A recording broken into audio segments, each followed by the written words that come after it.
Kwanza nawashukuru, mimi naitwa Stanislaus Mabula, mbunge wa jimbo la Nyamagana. Na ni kweli kwamba tuko msimu wa 12 wa mashindano ya Ramadan Cup, ambayo mimi kama mbunge nimeanza toka nikiwa meya kusupport mashindano haya toka yalipoanza kwa mara ya kwanza. Na miaka yangu miwili ya mwisho hatimaye nikawa mbunge, nikaendelea na kusupport. Yamekuwa mashindano mama, yamekuwa mashindano anzilishi, yamekuwa mashindano bora. Na siri ya mwendelezo huu, mimi napenda michezo, napenda mpira wa miguu.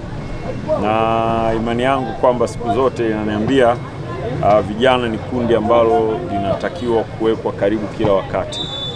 Na tunapoweka vijana karibu, maana yake tunawasaidia kujiepusha na mambo mengi. Lakini tunafahamu hii Ramadan Cup, mpira wa miguu ni ajira.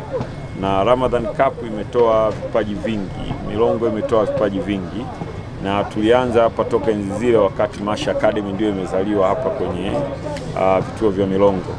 Na hata tulipoamua kuwekeza viwanja hivi makusudi hapa, lengo ilikuwa ni kuendelea kutambua ule mchango wa Mash na kuhakikisha kwamba tunakuwa na mashindano endelevu kwa ajili ya viwanja tulivyonavyo hapa.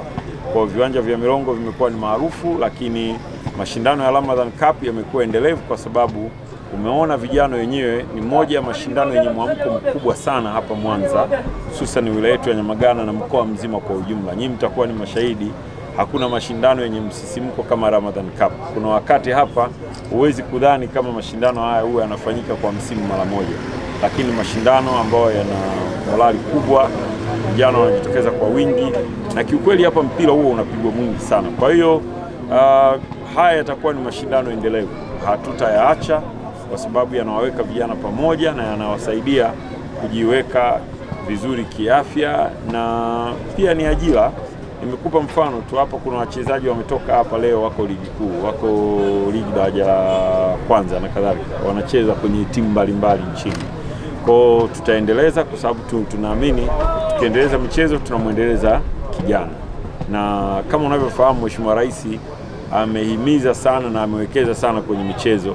Utaona kwa mara ya kwanza tunajenga viwanja vitatu kwa mpigo hapa nchini, sio jambo la kawaida. Ni kwa sababu ya mwamko wa Mheshimiwa Rais, na sisi kama wasaidizi wake kwenye ngazi za kisiasa inabidi tuende na mwelekeo huo. Na kwa kufanya hivyo, vile viwanja vinavyojengwa ni lazima viwe na mashindano, na mashindano yake ni lazima yapate wachezaji, na wachezaji ndio hawa tunaowatengeneza kuanzia kwenye Ramadan Cup, Mabura League 4, Chuo Challenge Cup na mashindano mengine mengi ambayo yanafanyika kwenye kata na kadha wa kadha.